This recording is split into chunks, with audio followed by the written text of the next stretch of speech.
The Breakfast Club, bitches. You can call me the donkey of the day, but I mean no harm. Well, Donkey of the Day for Tuesday, April 11th goes to the Dalai Lama. I said Dalai Lama, not Dalai Mommy, as you heard Drake say on that new record he put out last week, Search and Rescue. Apparently, Dalai Mommy means do it, mommy, or come on, mommy in Spanish. Am I right about that, Ida Rodriguez? Yeah, dale, mommy. Dalai mommy. Mm-hmm. Do it, mommy. Come on, mommy. Well, if that's what Dalai mommy means, then Dalai Lama must mean do it, daddy, or come on, daddy, because yesterday we saw the spiritual leader of the Yellow Hats attempting to get his freak on. What are you talking about, Uncle Sharla? Honestly, I don't know what I'm talking about because I don't know the Dalai Lama's intentions behind what he did. I just know what I saw. And I saw that 87-year-old man kiss a little boy on the lips and then ask the little boy to suck his tongue. Let's go to CBS News Miami for the report, please. The Dalai Lama is facing criticism after a video emerged showing him kissing a child on the lips, then asking him to suck his tongue. This happened in February at an event in India. The video shows the young boy approaching and asking for a hug. That's when the Dalai Lama invited the boy on stage and kissed him. In a statement released today, the Dalai Lama apologized, adding he often teases people he meets in an innocent and playful way, but he added that he regrets this incident. Now, we have the actual audio of him asking to get his tongue sucked, right? And suck my tongue. Now, that's nasty.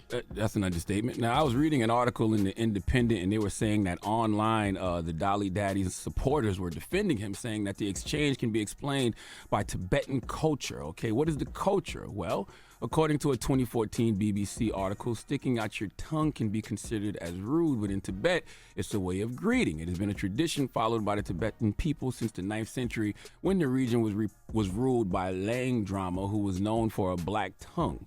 After the death of the king, the locals started showing their tongues when asked to confirm that they are not like him or his reincarnation. Okay, the Institute of East Asian Studies, UC Berkeley, also mentions this in its 2014 piece. The Institute said on its website that sticking out one's tongue is a sign of respect or agreement and was often used as a greeting in traditional Tibetan culture. Okay, for every digital D-head, all internet imbeciles using this as an excuse, y'all are missing the devil damn point per usual. He didn't just ask him to stick out his tongue. He kissed him on the lips. As far as I know, this isn't his child, his grandchild, a relative, just a young boy. And not only did he kiss him on the lips, he asked the young boy to suck his tongue. Is that part of the culture? Okay, I know it's part of the culture of one of my favorite TV shows, Dave. Drop one of Clues Bombs for Dave, okay? I love Dave on FX, all right? I was on the last episode of the first season, but season 2 and the first few episodes of the new season, fan-freaking-tastic, okay? I just got caught up over the last couple of weeks. But on Dave, Gator and Little Dicky are always talking about getting sucked. Literally, that's how they describe it. That's what they call it. I got sucked. The Dalai Lama might as well have used Dave's line when he was talking to the little boy. Somebody suck me! Yes. You know why this disturbs so many of us? Because so many of us have been molested by older people in our lives, okay, including me. All right, I've wrote 2 New York Times best-selling books. I've discussed it. But for those of us who have been molested by older people, it's usually older people that we are supposed to trust.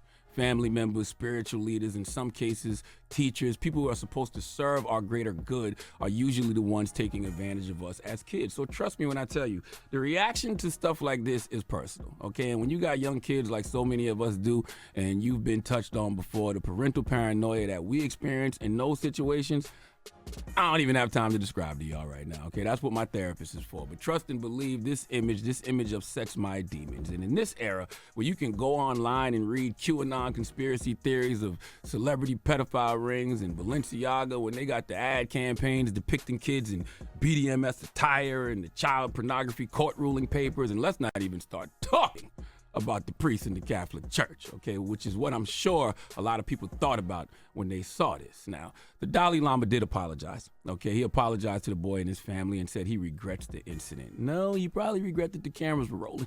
You probably regret that you got caught, okay? You don't just randomly ask little boys to suck your tongue. And honestly, sucking of the tongue might be more intimate than sucking of the meat.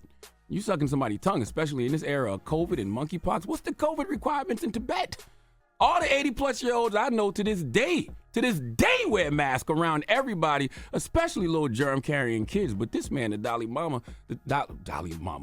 Lama, is willing to risk respiratory disease at his age because he wants to get his muscular organ in his mouth that aids in chewing, speaking, and breathing sucked. Ugh. The apology continues. The Dalai Lama often teases people he meets in an innocent and playful way. His Holiness wishes to apologize to the boy and his family, as well as his many friends across the world for the hurt his words may have caused. Hey, man, maybe I'm looking at this through a Western lens, or maybe I'm thinking about being molested myself and how that adult started in an innocent and playful way, as the Dalai Lama described it in his apology. Maybe I'm just an anxiety-ridden parent who's triggered by his own traumas, and when I see this video, I say to myself, I would absolutely pistol whip any adult who played with my kids like that, okay? All I know is in this moment, I feel like it's very appropriate to ask Remy Ma to give the Dalai Lama the biggest hee-haw. Hee-haw, you stupid motherfucker. Are you dumb? Thoughts, Ida, thoughts? Listen, I completely agree with what you said. I was triggered and, I've been molested and it was off. It was reminiscent of what we see with the Catholic Church. Mm-hmm. We also think about, little children throughout the world that are defenseless when this man calls himself His Holiness. Mm-hmm. And when we give these people these titles and we revere them in this way, then they are absolved from being held accountable for a lot of their actions. And, you see that with the Catholic Church all the time. That was not cool. That was like a Freudian slip. Absolutely. But what happens next now? Like, that's right. Does he lose his power? I don't know. No. I don't know. You just can't say, let me suck your tongue, and you just stay there. Maybe it's different over there. I don't know. He's going to be right where he is. He's going to be right where he is. Yeah, I don't know. Jesus. All right. Well, thank you for that donkey today. Yes. All right. Now, when we come back, let's open up the phone lines. By the way, Jesus would never. You said Jesus. You're right. Jesus would never. You're right. Stop. Donkey of the Day is brought to you by the law office of Michael S. Lamonsoff. Don't be a donkey. Dial pound 250 on your cell and say the bull if you've been hurt in a construction accident. That's pound 250 from your cell and say the bull. Wake that ass up. Early in the morning. The Breakfast Club.